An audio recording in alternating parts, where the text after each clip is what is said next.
What is up, everyone? Hello, hello, hello. Welcome to game week one of the Oklahoma Sooner 2025 season finally is here, and we have a big-time guest, one I'm excited about. First off, my name is Chad. And I'm Tyranny. And we are the Sooner Smiths live show. On the Voice of College Football Oklahoma Network. Yep.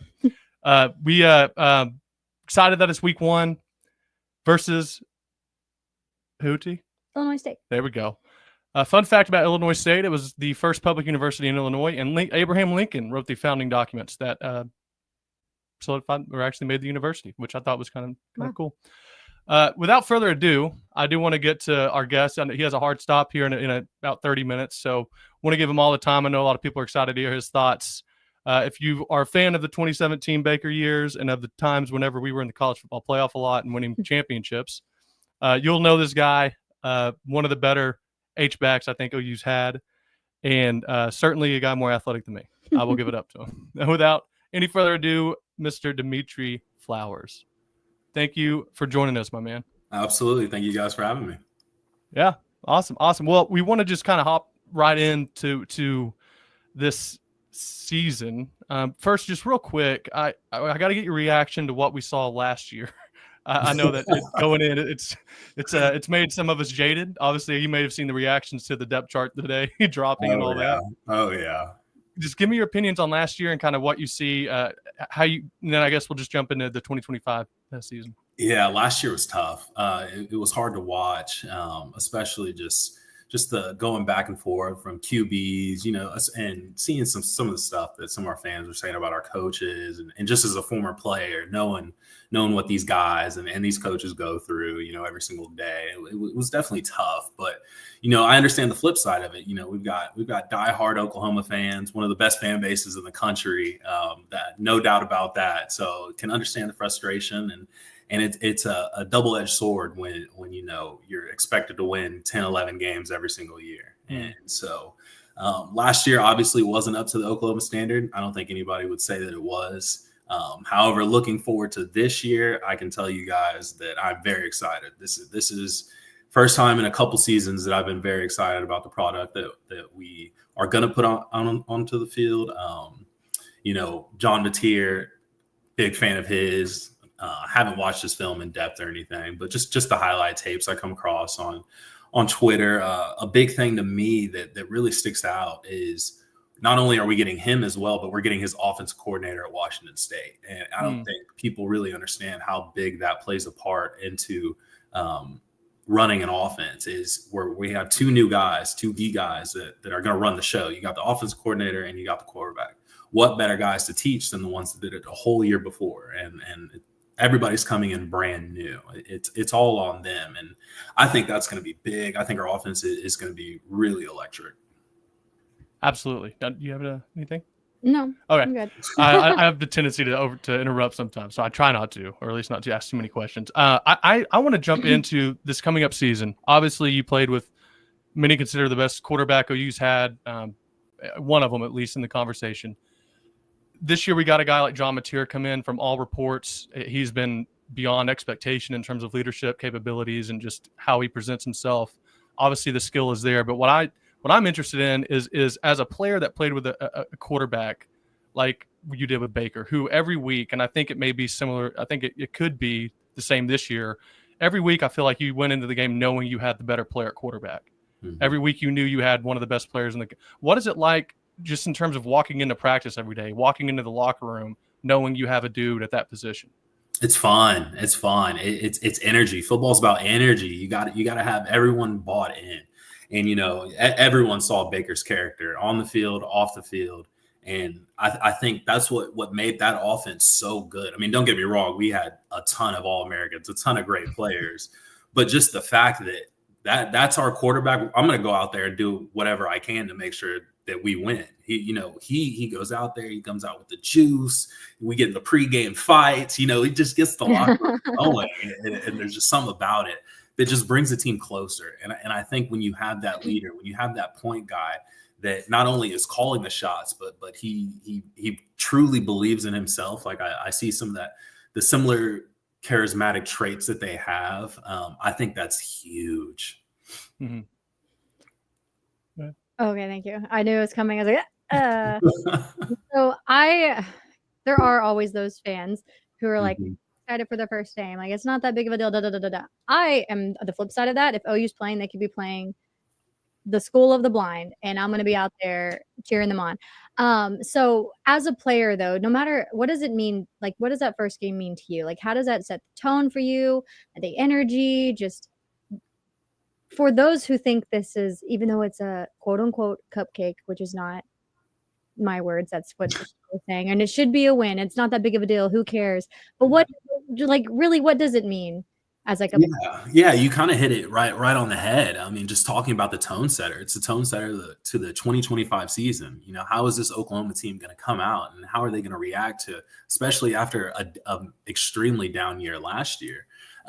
You know, and it beyond that, you also have to look at, you know, the 2 deep and the 3 deep on the depth chart. Those some of those positions. I mean, I don't know. I'm not in the locker room, but what I can assume is that some of those positions are not locked in whatsoever. So you got guys fighting for starting spots in week 1, and that's a great way to show it. So I think the juice is going to be high. You know, it's your first time. Some of those guys, their first time running out on the field, and there's no better feeling. Trust me, there's absolutely no better feeling than that. Just hearing one side go Boomer and the other side go Sooner, I miss it all the time. But you know, there's just something about that first game, and I think it's going to be great. I think it's going to set the tone. Kind of piggybacking off that, I'm always curious how, when you're playing a team, and look, we should beat the brakes off of Illinois State. I get that no one wants to disrespect them, but we should. What are coaches telling players in going into the first game where, hey, look, I don't care. Is it just, hey, we don't want any pre-snap penalties, be sharp on special teams, don't hurt yourself before the play? Like, what are the keys that the team, you think, right now is kind of gearing or aiming towards? I mean, I think they're preparing for this week the same way that they'd be preparing for in Alabama or Texas. You know, you can't take your opponents lightly. Football is a game of repetition, and so every rep counts. Every rep you've got to get better. You either do good or you do bad. You've got to learn from it one way or another. And so every rep to all these guys, and not even the players, the coaches as well. How are my guys going to react on second and short? You know, what's going to happen? It's just such a great opportunity to grow and learn. Gotcha.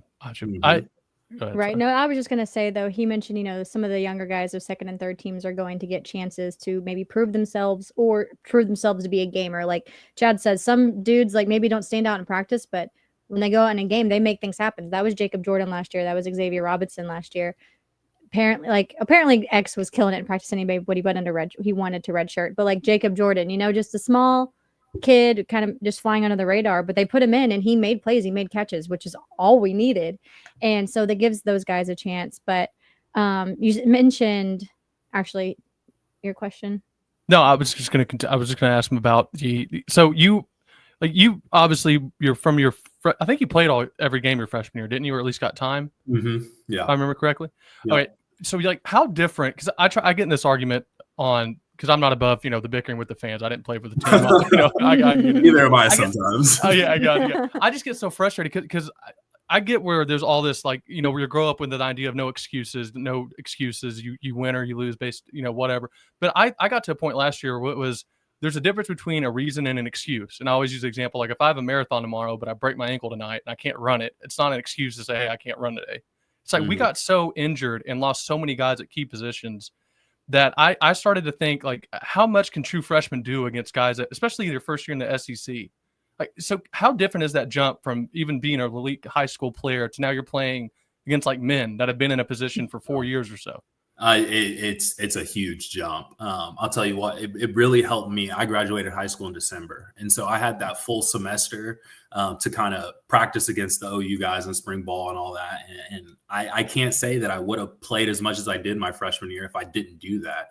That's how big of a jump it really is.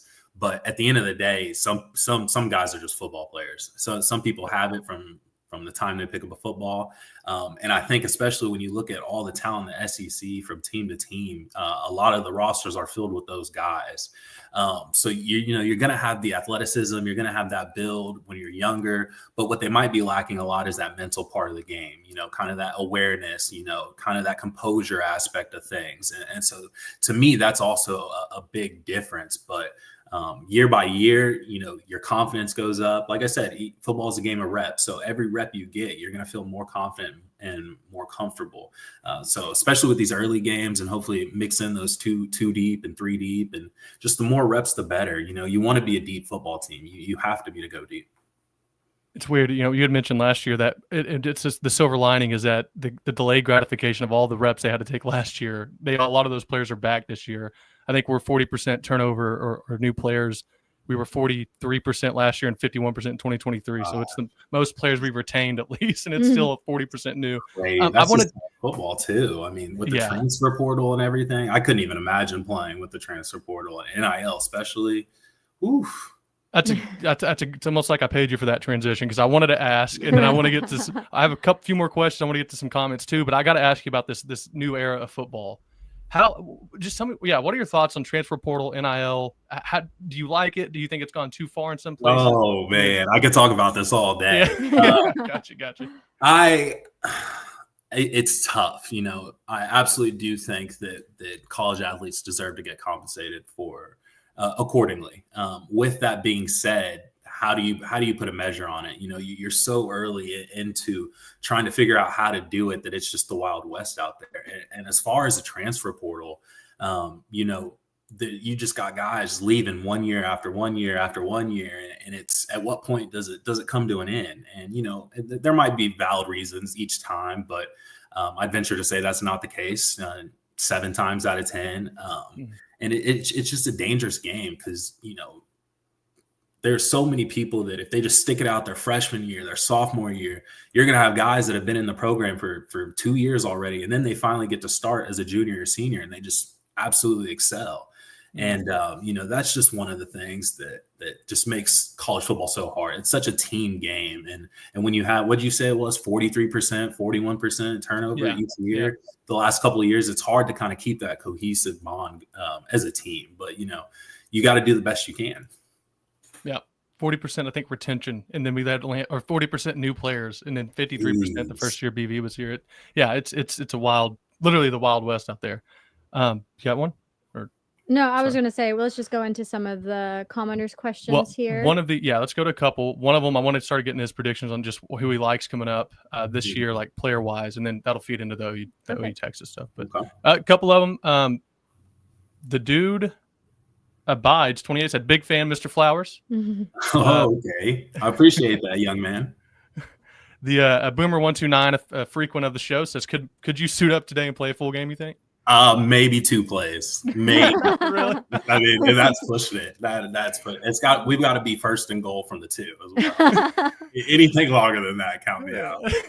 Understandable. People ask me all the time if I could go suit up and play a game of basketball. I'm like, maybe 1-2 down and back. It is wild, yeah. No, and if you let me jog, I might make 5. I got a question on this. Just a quick thought.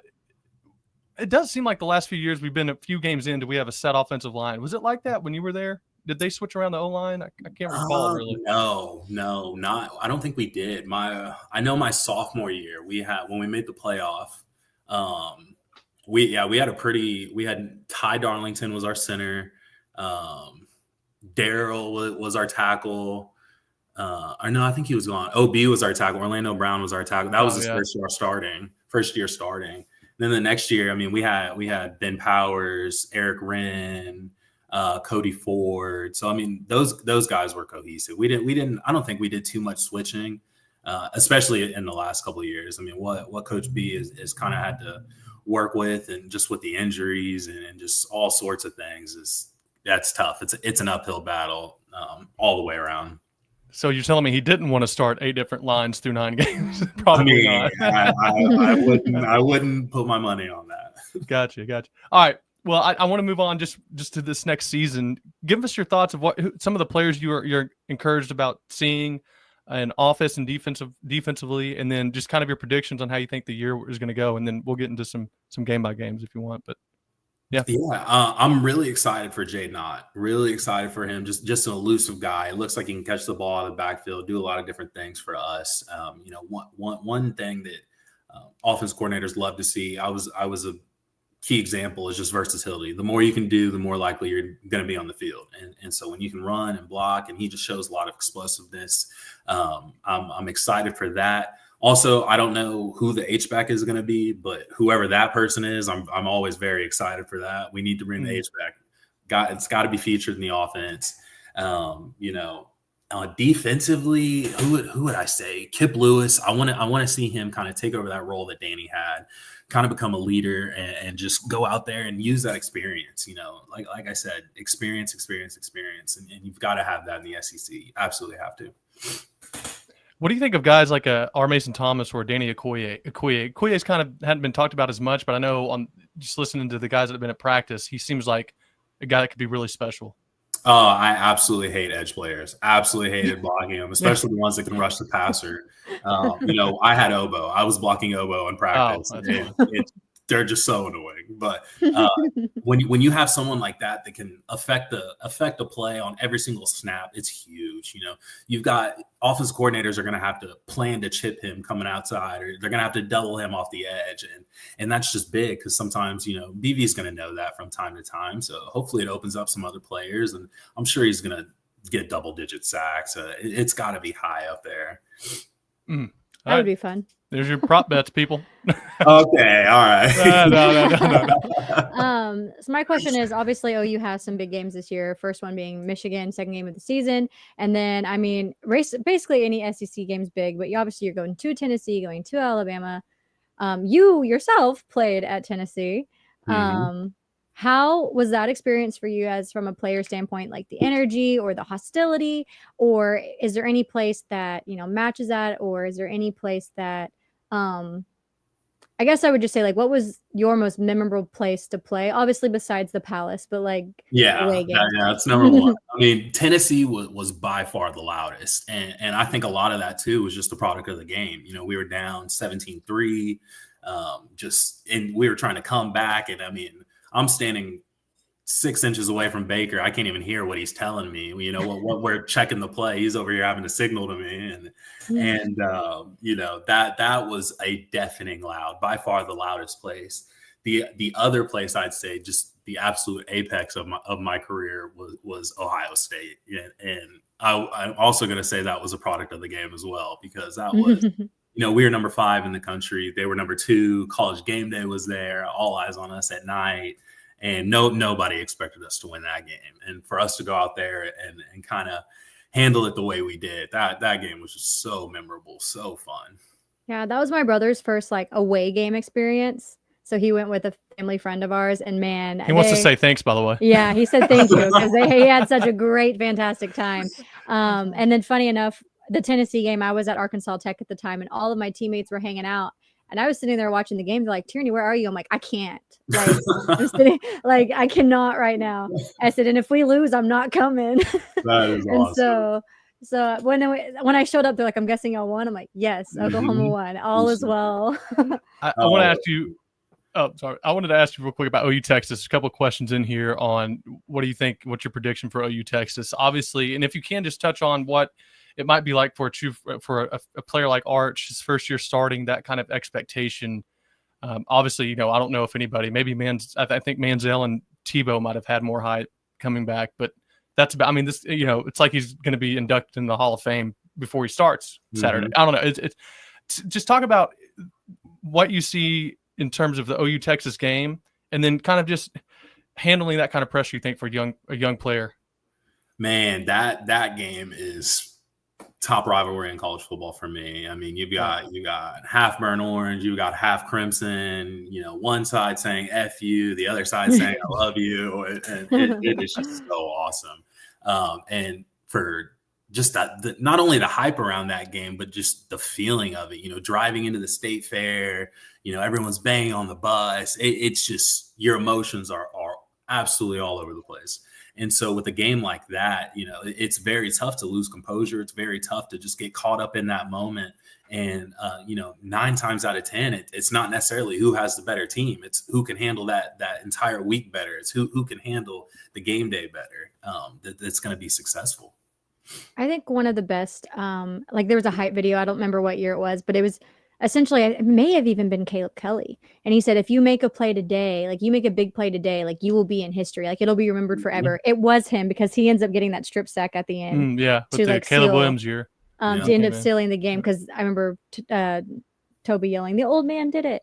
But I do think that's so true, because so many of us can, like, at the drop of a hat, just mention moments from different games specifically, and it's that one specifically. Like, if you mentioned OU Texas, you could think about all these different plays, and maybe if you would tell me, like, I don't know, OU Kansas State, I'd be like, I don't know, but I can 100% give you like a few of OU Texas. Yeah. Meanwhile, he can do it for like every game, but I'm not nearly as. I have short-term memory loss. I want to ask. Comes to games. Sorry, I want to ask you real quick. Obviously, you played with he who shall not be named as the head coach, but obviously, for my money, still one of the best offensive minds that you can find anywhere. And obviously, Oklahoma has a new offensive coordinator in Ben Arbuckle. Delivering post like Uber Eats 5 years ago, and now he's the offensive coordinator at OU. I mean, it's just what a come up. But I'm curious, what in terms of really good offensive coordinators, you see it, I think, with Sarkisian too. What made his offenses in terms of Lincoln do you think, so efficient? What made y'all so good as a unit? Obviously, you had good leadership and players, but what made it so good? Was it the simplicity, but it was, and I was lucky to be on the back. I coached for a little bit in the 2019 season, so I got to kind of be around for some game planning and just kind of see how his mind worked, and it was pretty amazing. Just rewinding the same play, over and over again, and then be like, okay, this is exactly what we're going to do. And then we would go do it, and it would work. And so some guys can just see things before they happen. And I think that all those great offensive coordinators, have those traits. It's pretty difficult, I would say, to kind of match the tempo and match the scheme. But, we would go from Mark at tight end, me at fullback with a running back in under Baker under center, and then all of a sudden we'd be in 5 wide with both of us out wide. So I mean, when you have an offensive coordinator that's willing to go out there and say, yeah, let's do it, let's put a fullback in empty, you've got to have creativity. And so when it works, it's awesome. Awesome. Yeah, I've always just heard that the best offensive coordinators just they're versatile, but it's like they make it simple for their team to understand and just like all be on the same page. Yep. And I was hoping, and just thinking about with OU last year having to switch in the middle of the season and whatnot. But I know you have to be out in a couple minutes. Is there any kind of, I guess, optimism in terms of what do you think this season can be at its peak? At its peak, I like 10-2. I think floor is 6-6, 7-5. I think we should have won, 2 to 3 games last year that would have flipped the record up a little bit. This year, like I said, having a new quarterback, not only a new quarterback, but his offensive coordinator is coming with him, and they're teaching the whole offense how to play. So that's something I'm extremely looking forward to. I'll tell you what, on Saturdays, my feet will be kicked up. I will be drinking a White Monster, and I will be watching OU absolutely kill it. Yeah, I'm excited. Absolutely. It's funny. I always feel validated when I hear people that obviously know the sport more than someone who, as a female never played it. Because we said all the exact same things you just said on our walk the other day about, like, I can tell you every reason why we go 10-2 or even undefeated. And I can tell you every reason why we go 7-5. Yep. And that was floor ceiling. And I mean, just literally parroting that. And I say we agree. I'm kind of stuck at that 10-2 mark when I like look at the schedule of like ceiling. I'm like, but like this one could be like we might get one more loss type thing, but it's exciting. Hard out. Yep. I know you had a hard out at 7:30, so I don't want to. No, y'all are good. I really appreciate the opportunity, and I would love to come back anytime. So you guys just let me know. We're definitely listen. I'm someone. We're both attorneys. We'll hold each other to. I'm sure we'll be verbal contracts. Verbal contracts are still contracts. Hey, thank you so much, man. It means a lot. You hopped on. Have a good one. You guys. Boomer. Yeah. Boomer Center. That's awesome. What a guy. I got to fix this real quick. I think we did pretty well. Yeah. I think we did. We did well. That was awesome. We got on a kick of just watching highlights, and I really do forget just how good he was. Yeah, it seemed like the Ohio State highlights like. Flowers. Yeah, it's Really wild. cool. I would love to have just someone go on that kind of develop that kind of skill or ability. this year. And I think whenever you get Helms back healthy, or when you get a couple of these guys back, I think Cannett could be that guy, because we all I would saw love it for him. Yeah, and we all saw his high school tape where you saw him, I mean, running over everybody. Granted, it's high school, but still, he's good, a good runner, and he's physical, and I think he has the tools to be really good H-back. And I think on top of that, he just has his head on fire. Yeah. But before we go into our next segment, we want to go ahead and promote. There is a new Voice of College Football merch store. There's not a video for this. We'll get to that next too. If you can kind of put it up. And I'm trying to put the link in the chat, but for whatever reason, my YouTube is not letting me. Our merch is actually pretty goated. But our merchandise is pretty awesome. And you might even see a familiar, adorable, cute, fuzzy little face.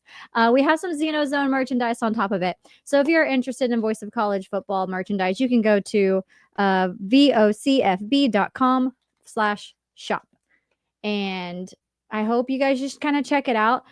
Because it's fun. Even if you don't like just Oklahoma stuff, there is just plain Voice of College Football stuff as well. But if you go to the Oklahoma page, you'll be able to see it. And Chad's going to try to pull it up right now to show you guys. And I'm going to keep it filling in the blank spot. But I was very excited about the Zeno gear. We've already ordered our stuff. We hope maybe you will too. Check this out. Boom. So yeah, this is Zeno with his covered wagon. And before people talk about the horses aren't brown, we know that. It's called copyright, people. You got to avoid it. And we didn't want to get close. Also, you can see, look at this plant the flag shirt. How cool is this one? Voice of College Football on the front, but Baker planting the flag right there. SEC logo. Shout out to Josh. It's his design. It's pretty cool. Some more Zeno Zone. Look at these. How great is that? Zeno with a football. Pretty cute. A couple of hats. And then I thought this was Caleb Kelly for a second. I was like, whoa, I didn't know we got him. Caleb Kelly and Rodney Anderson. Rodney Anderson, probably. Yeah. Some just basic Voice of College Football Oklahoma shirts with nothing on the back. And then we have the sweatshirt, the polo shirt, some mugs, a tumbler, which Chad will be drinking from in the future once we get that, and a koozie. Boom. So yeah, just some fun stuff. A pretty cool little gear. And I'll show you again the Zeno stuff, just so you can see it. But yeah, he's got all of his gear here. It's pretty cool. Exit that out. Boom and boom. All right. Play video. Well, we need to play this real quick. Which one was it? Should be on Amazon. All right. You can make a difference here at the Voice of College Football. Use the Amazon link. Financially contribute to the Voice of College Football without spending a penny. Same shopping experience. It's easy. Go to any video on any channel. Go to the description section and grab the link right next to the capital letters that say Amazon. Use that link, and Amazon will instantaneously convert to your account, settings, history, everything intact, just like whatever link you use right now. No difference. Pay no attention to the product that you see right there. Just go search what you want. Don't forget the Amazon link. Thank you for your support. Sincerely, the Voice of College Football. Can you get that? Boom. So I'm going to have Chad drop the link for the Oklahoma shop into the chat, since mine doesn't want y'all to see my messages. Voila. Should work. All right, perfect. At least for a copy and paste. I think my mic is messed up. All right. Well, in case you didn't know, OU plays a football game this weekend. They do. And they should beat them pretty badly. Also, funny enough, it looks like everyone freaked out over the depth chart. So let's talk about that too whenever we get talk a little bit about this game. T. It's funny how some people have like totally opposite reactions, because I looked at it from oh wow, look how many people that I didn't expect to be on here. On here. But now I did have some like, oh wait a minute moments of like, is he still injured? I'm like, oh yeah, he must be. I was more like happy seeing the depth, or even seeing names that I didn't expect to see. Right. Yeah. And again, I took it as it's the first game, a game you're quote unquote supposed to not be close. So why would you show your whole hand? Yeah. You play Michigan next week. Why would you not want to limit the amount of film that they can get on some of your better players or what you have going on? That was just my take on it. Apparently it's too reasoned. It's too reasonable. You can't be reasonable. Can't be reasonable. So and we know that. I can scream at the clouds, I guess. There is. So I kind of had the same thought. I don't really get even like normal depth charts, even if it's a big game. Coaches, they ebb and flow with who is doing well. Obviously, the one that kind of confuses a lot of people every game is DeMarco Murray's lineup. I know that even when you go back to like Tawee Walker, when he was doing well and wasn't getting starts, it kind of confused people as to how DeMarco would run the starting lineup. But look, I've always go back to this, and my dad says it all the time. They don't get paid to not play the best player. Their jobs depend on them winning games, believe it or not. I know a lot of people think that there is just this idea that they don't want to play certain guys. If you're the best player, you're going to play. And, a lot of that comes with, are you getting opportunities and this, that, and the other? And I get that too. But with the depth chart, I just didn't.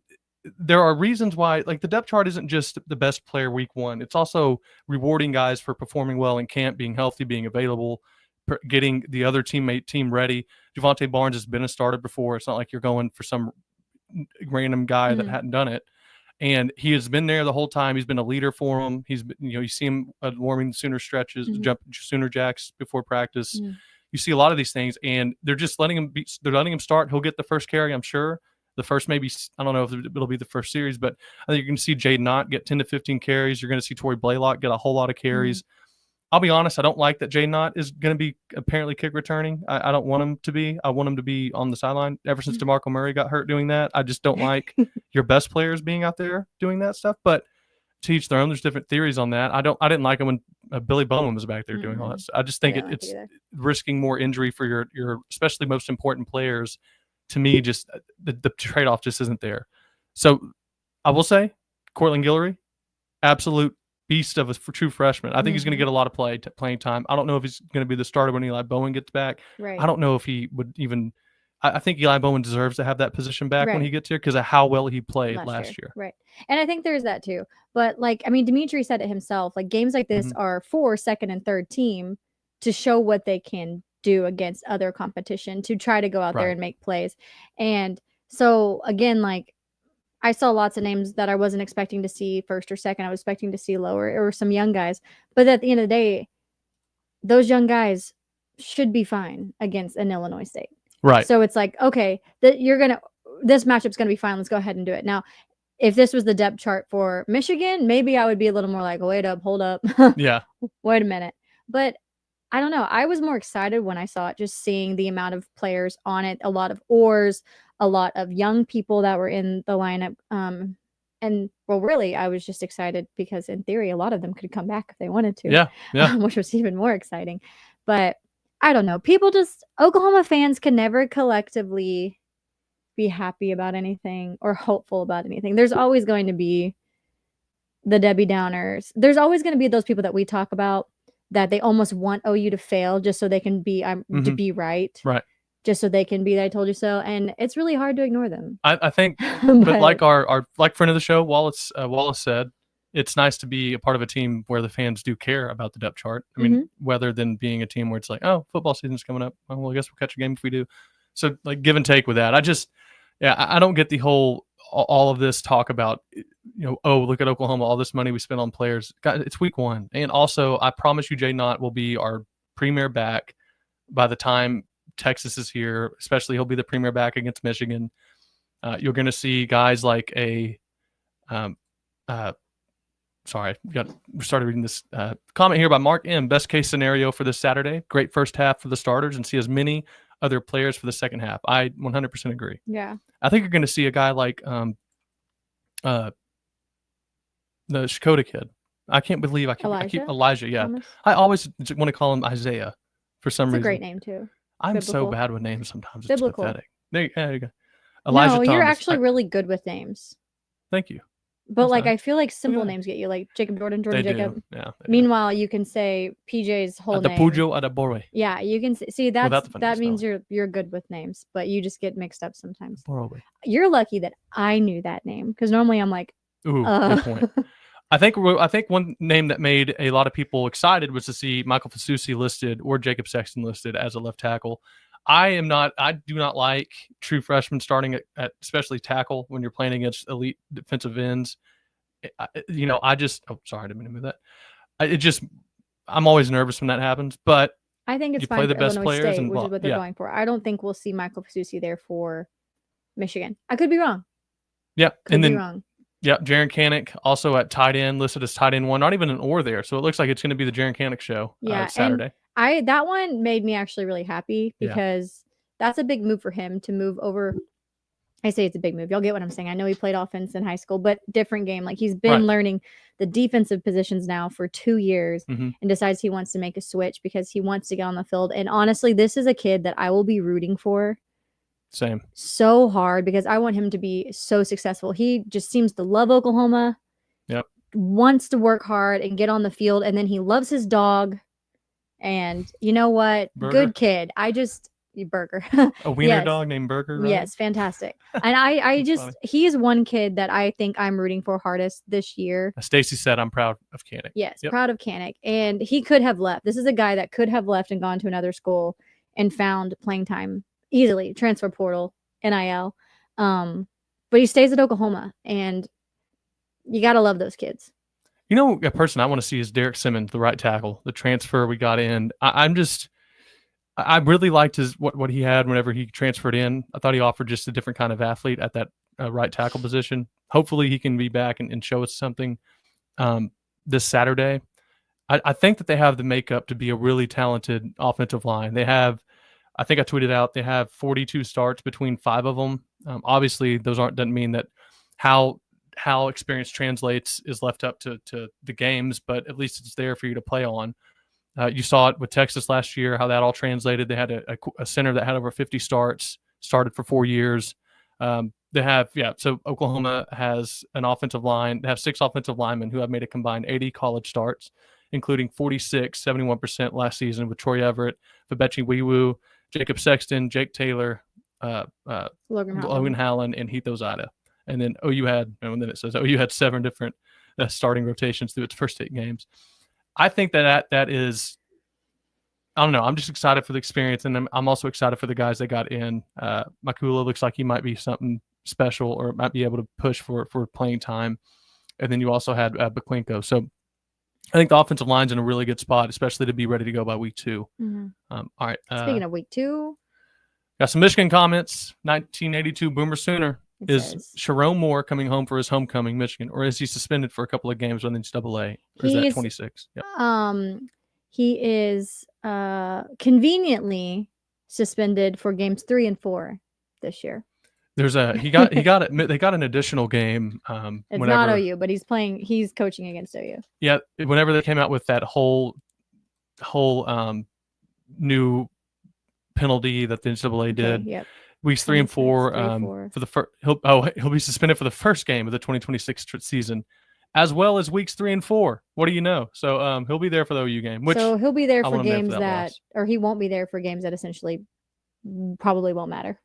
Which when we looked at 3 and 4 this week, it's not any big time games for them, or this year. Oh yeah, Central Michigan, a Big Ten opener on the road. Nebraska. Well, I guess that could.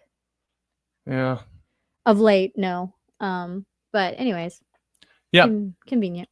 Convenient. So that is the kind of the depth chart. I don't know of anything else that really was wide receiver.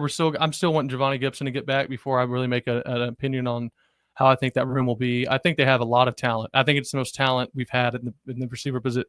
Well, I mean, I guess it's hard to say because I always say, like, going into last year, Pro Football Focus had us as the 10th best receiving core in the country, and then everyone decided they couldn't, or that shouldn't say that. No, 5 of them couldn't play. The 5 that they listed in the article I read. Mm-hmm. So I don't know if it's the most talented we've had. It's definitely going to be the most healthy and talented we've had in the last few years. That's for sure. Knock on wood, yeah, certainly. And so I'm excited to see those guys get back out there and at least see a bunch of weapons in size on the receiver positions. Absolutely. Also excited for Ivan Carrion. Well, I've seen he's been in a couple of highlights where he's just snagging on people, and it's not the backups. Like, it's on.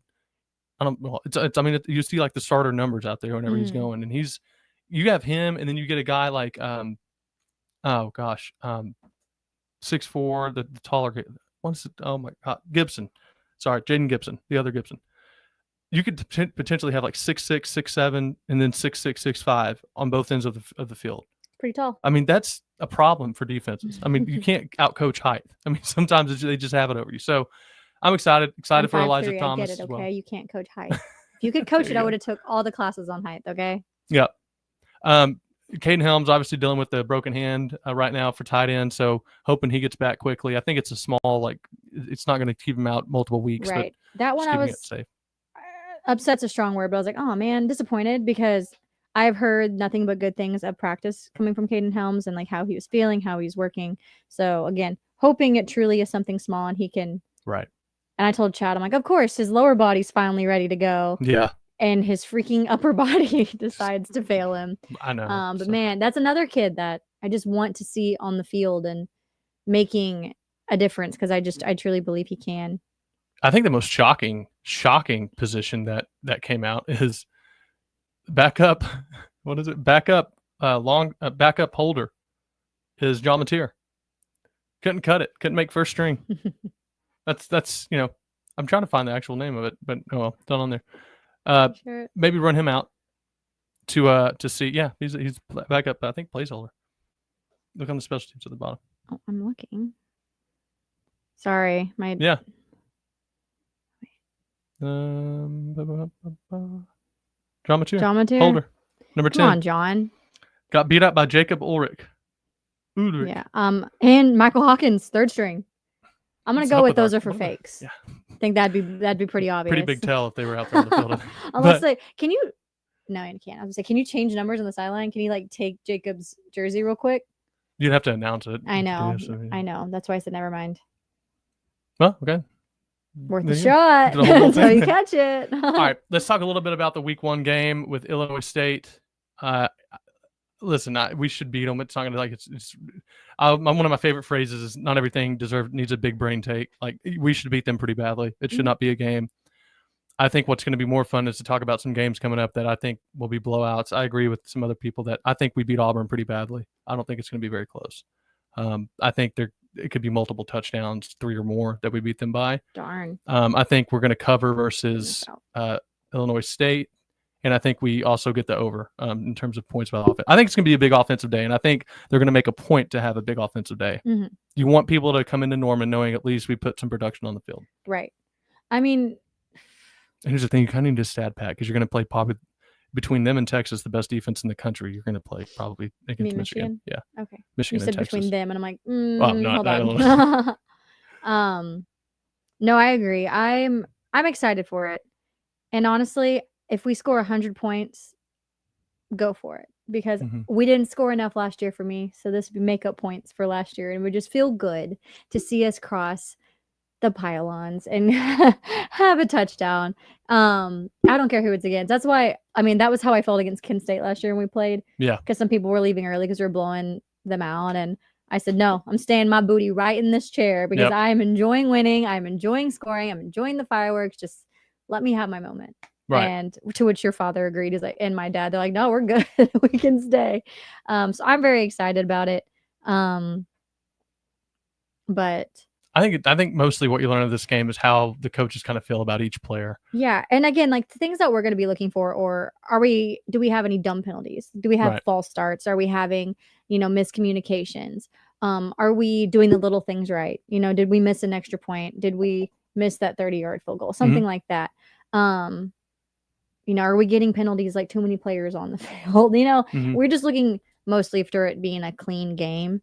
Because to me, that shows focus, maturity, and like that they are well prepared. Because that Michigan game, it's going to be a lot higher energy, a lot more hostile, a better opponent that you can't have those mental slips can cost you the game. Yeah. Now, you're lucky this first game out, these mental slips probably aren't going to cost you much of anything. Yeah. But you don't want to start the season with tons of penalties. I just saw this article and I want to kind of go through it because I think it's pretty interesting, and then we can wrap it up here. But is there anything else about Illinois State you want to wrap? I did write about some of their players. Boom, get it. No, it's okay. I have all my notes. No, go. I'm not. We need to talk more about them if you have your notes there. So all of mine are on my other computer in the living room. So. All right. So their starting quarterback is Tommy Rittenhouse. He's the quarterback. He's a senior. Slow down there, Machine Gun Kelly. In 2024, he was their all-conference honorable mention. He started all games. He had a 66.4 pass completion rate. He rushed for 480 yards, passed for 2,840 yards, had 17 touchdown passes and 8 on the ground, so he's not afraid to run it. He was second in the conference for completions, fourth for passing yards. His career high was 347 yards in a game. Some of his targets, he has tight end Javon Charles. He is 6'5", 245. He's got some size there. It's a senior. Their fullback, Scotty Preston Jr., he's 6'3", 230 pounds, also a senior. And they like to work him with run pass, but he was specifically noted for being a good blocker. There you go. And being a good blocker for their running back, Winkers, right? That's a funny name. Sorry. What a name. He's 6'1", he's 205. He's also a senior. So they have a very experienced offense is how I was taking it. I don't think offensively they're going to be horrible. I think they're going to be pretty experienced now. I just think our defense is going to be that much better. But I think they have some talent there that could be sneaky. They could have some sneaky plays on you. The running back specifically, he was also an honorable mention guy. He was 5th in their conference for rushing yards. He averaged 5.2 yards per carry. He had 6 100-yard games, and he had 11 rushing touchdowns. So you got their right tackle, Jake Pope, who's 6'7", 310, who started 25 games over the last 2 seasons, which is so an experienced player. And then their other to the left of him is, according to this, Landon Woodard, 6'5", 330, some size, like you were saying, who started all 14 games last year. So they've got some talent and experience up there for sure. One of their linebackers, Ty Niekamp Poop. Sorry. And his brother Dexter is also out there. But Ty is a linebacker. And I was actually really impressed. His season high game of tackles was 12. Pretty good, no matter what level you're at. He was tied for first in tackles at 112.50 solo last year. So a guy that's going to be the leader of their defense, which naturally most linebackers are. And then it seems like his brother is also pretty talented as well. Did you talk about Sobquitz? No. The receiver? No. According to this, Sobquitz stands out as one of the FCS's top wideouts, combining elite physical skills with consistent production and strong intangibles. Thus far, in his career, he has 182 catches, 2,500 yards, and 23 touchdowns, averaging 13.3 yards per reception. I went off what I saw that was going on in their fall camp. Player. So yeah, sweet, awesome. Some of their scrimmages. I just kind of looked at this and then thought there are. Well, they only returns 2 starters on their defense, and then they have a lot of rotational players. So, I mean, if you're looking at a defense where you'd want to take advantage of them, hopefully Oklahoma can do it against this team and get some momentum going because, goodness, the team they have coming up the next week are going to be really good on defense. You know what fear I just had in my head? What if everything I read was for last year? Well, don't worry about it. Anyway, I don't think any of you would care. I don't think they care at all. I think it makes them more educated on what the team was like last year. Yeah, you didn't know because it talks about Winkers right there. So okay, good. I was in here. What if I'm actually referring to last year? What did you say the quarterback was? Tommy Rittenhouse. Yep, there you go. Boom. There is a lot of just, I mean, some of this stuff is just crazy. I'm sorry. This article came by. I didn't mean to interrupt you and all that earlier. This is just insane to me. So again, I'm looking at this. I'm looking at this list real quick, and it says, I'm looking at this list here, and it's talking about ranking every projected starting quarterback. And so I'm going through it, and it's like, all right, well, here we go. It's also by, I don't know who this is by. I don't know. We need to start writing articles just so we can get. It's also by Nincompoop? Probably. So they have That's not a bad Garrett word, Nussmeier. No. No. Okay, making sure that wasn't like a sneaky bad word that I didn't know about. And I understand the Nussmeier pick. LSU, he played really well last year. He had 29 touchdowns, over 4,000 yards passing, completed 64% of his passes, and apparently, I don't know, had some secret sauce that made him heal almost immediately whenever he got hurt against OU. Goodness, this is hilarious. There is another quarterback that comes up where that is Cade Klubnik. Can't doubt that either. Obviously, he's got, as soon as he got better, more skills around him, better players around him as well, he has gotten a lot better. He had a very good year last year. They came back against Texas, made that a game. You keep going. And number 3 is DJ Lagway. Obviously, he has a little bit of an injury bug. Hopefully, he can stay healthy because he is certainly one of the best players in the country at the quarterback position. Also, conveniently was hurt with Texas. Also, conveniently, Texas didn't play him, but, that's neither here nor there. But he's definitely a difference maker when it comes to Florida. 100%. Then you go to number 4, Arch Manning. One of these guys isn't like the others. One of them hadn't played anybody. I don't know. It's astonishing to me. And to be fair, he has said a million times, he might be every bit as good and talented. But in my mind, to me, they're almost setting him up. And I don't even want to say for failure because it's a strong word, but setting him up that even if he has a good season, because they picked him for Heisman and top 4 in the country, if he doesn't meet those expectations, it's a failure. And I almost feel for him in that sense. Like, that's got to be a lot of pressure. Also, you're playing for, I hate him, but it's a big brand. Yeah.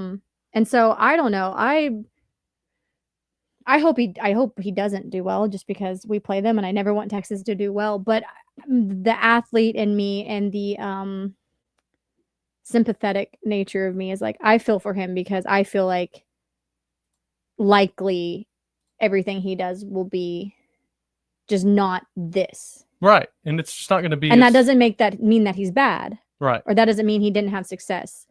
I don't know. I think it's almost unrealistic. But maybe I'm wrong. Again, maybe I'm wrong. I'm sure a Texas fan could see this and clip this if he goes crazy. Well, what's crazy is and that's fine. Nothing. It's crazy is like nothing we've said could be said to be wrong. I mean, he literally has no. Who has he played? Even Texas, he hadn't played anybody. His practices were more difficult than the games he played in. I went and rewatched the couple games he was in. Besides the couple times he's in Georgia and he almost fumbled the ball and he didn't do anything the other time. He hasn't done anything that deserves like the accolades. He's getting it off of just the name. And he's getting it off of people just assume he's going to be his uncles. If he and here's the thing, he may be better than both of them. He might be the greatest quarterback to ever play football eventually. I don't know. As it stands right now, there's no evidence to say that. There's no evidence to say he's better than John Mateer. John Mateer's done it against Division I talent.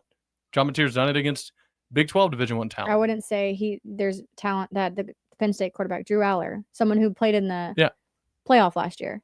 Sellers for South Carolina. Again, someone who went on a run last year in South Carolina. Dang near looked like a playoff team at the end. They just started off rough. Also can probably see Apollo 11 with the goggles he wears. But sorry, Sam Leavitt, another guy, just an absolute beast. Another college football playoff. 443 yards and 5 touchdowns in the Big 12 championship. It's just like these guys have actually, and then you get to John Mateer. He was number 8. All right, fair enough. Whatever. People just for some reason think it's more impressive to do things against high school kids and then be on the practice squad for 2 years and then you can be the number 3 player in the country. Whatever. I don't know. Number 4. Then to do it and do something only 6 other quarterbacks in the history of the game have ever done. 4 of them were top 2. 3 of them won the Heisman. Apparently I don't know. Apparently we're crazy for thinking that. I don't know. But wait, 9 and 10. I gotta know. We gotta finish this list. Oh, slideshow. I swear these ads are just brutal.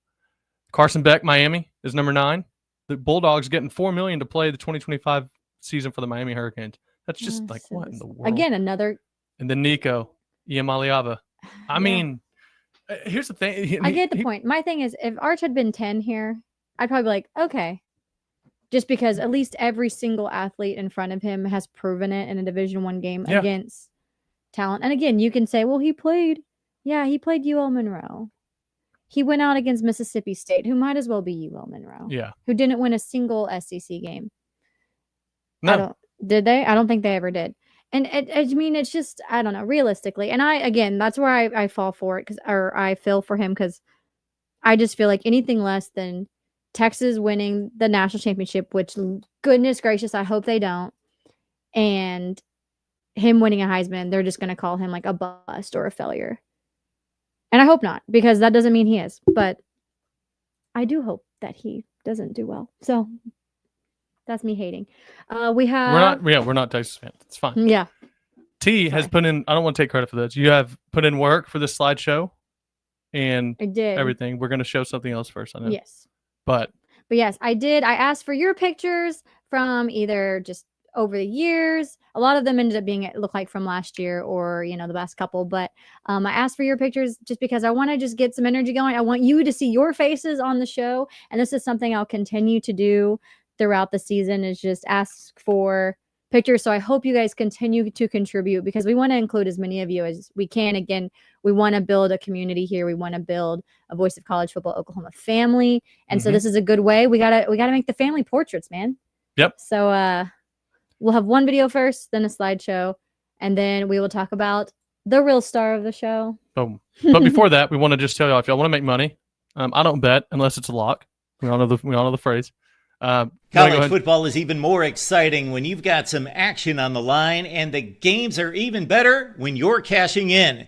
And the Voice of College Football is the place to be to get the greatest value. Start with my picks. 75% against the money line, 58% against the spread, and I've got a 40-plus year track record. 11-0 in the college football playoff for me last year against the money line, 8-3 against the spread. And I'm just the warm-up act. Steve Merrill of Wager Talk is our ace in the hole, show stopper. 7 years with the voice of college football, over 30 years in the industry. Steve gives us analysis on all the big games, but you can't miss Steve's weekly under-the-radar pick. 28-12 against the spread the last 3 years. You also get picks from some of our top analysts here at the Voice of College Football, including Corey Bratta, Matt Zemek, and Steve Dace. Check out those numbers. Become a YouTube or Patreon member for just $99 per month. Go to the main channel on YouTube, click join, and then select the betting tier. Do the same thing on Patreon. Make 2025 a winner now. I hear my Boom. Make 2025 a winner. Remember, don't gamble unless it's a lock. No way. All right, without further ado, let's feature you. Did you do? Is that you all the way? Yeah, You ready for that one? I work with That's awesome. I work with children, guys. As always, per customary, let us per custom. Let us know if you can hear the show and all that. Here we go.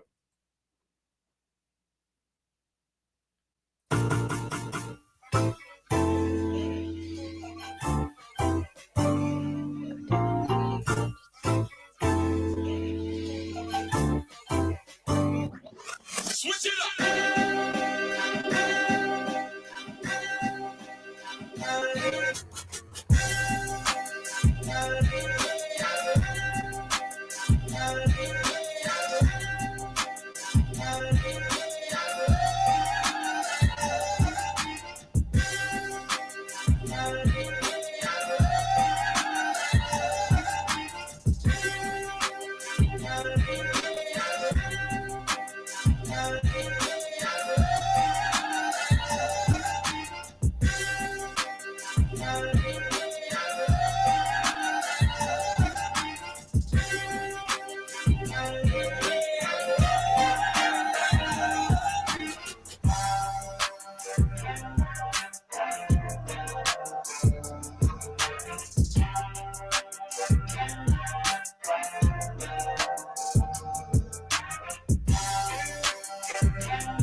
Boom. Ta-da!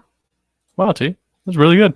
Thanks. I know that there was like a little period there where I was in every picture. It's not my fault.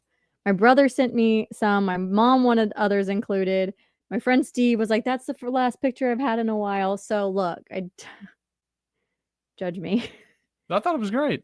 But yeah, I'm excited. I'm excited to see more pictures along the way. The next thing we have up is what you've really all been waiting for. If you don't know, our dog's name is Zeno. He is a pocket beagle, which means he's a miniature beagle, which means he is just like any other beagle. He's just smaller. Has all the same powers. He's just smaller.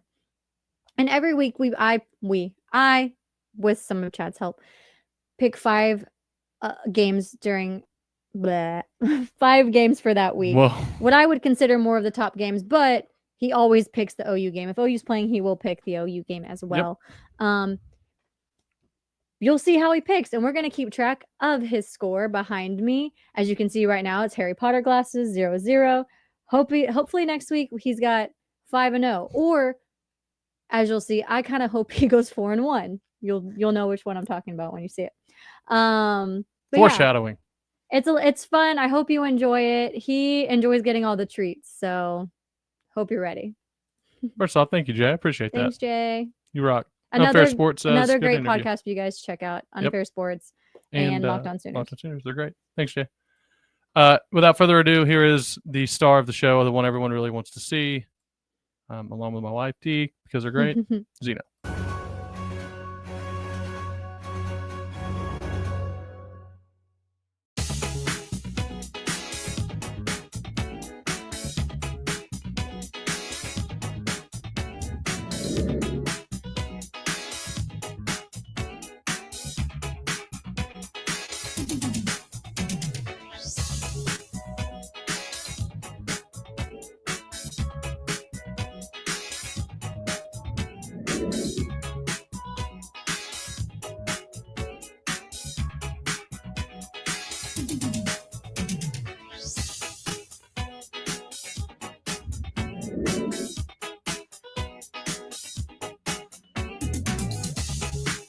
You got it all inside of you. Feel it to be true. And when you dance, I'm in the groove. You make me move. You make me move. You got it all inside of you. Feel it to be true. And when you dance, I'm in the groove. You make me move. You make me move.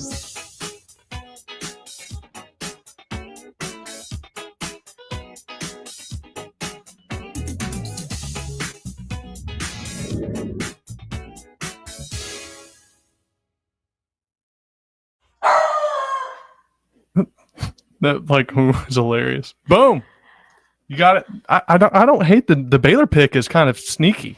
Maybe I Baylor don't pick's know. a seasoned pick. That's pretty good. I don't watch these before you see them because I like to do the reaction too. That's pretty good. I joked that he didn't even want to choose the Ohio State Texas game. He's like, no, I don't want to do it. I don't want to do it. Oh, you had the other treats up there, yeah. I had the I think other you told treats me, up yeah. there waiting. And so he's like, I'll just take these. I don't want to pick the game. And then you kind of see him. He kind of just goes, fine, I'll pick.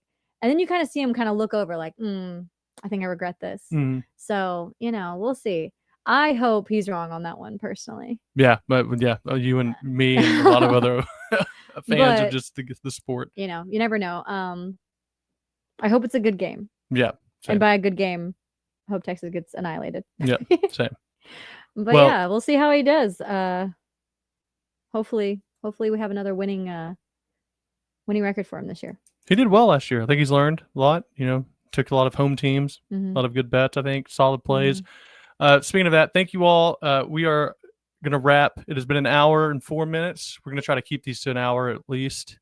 If not, we'll probably have more to talk about whenever we have game film, to be honest with you. But we want to thank you all for watching. Hopefully you all enjoyed the interview. Dimitri had a hard out at 7:30, so we appreciate him hopping on, giving us 30 minutes of his time.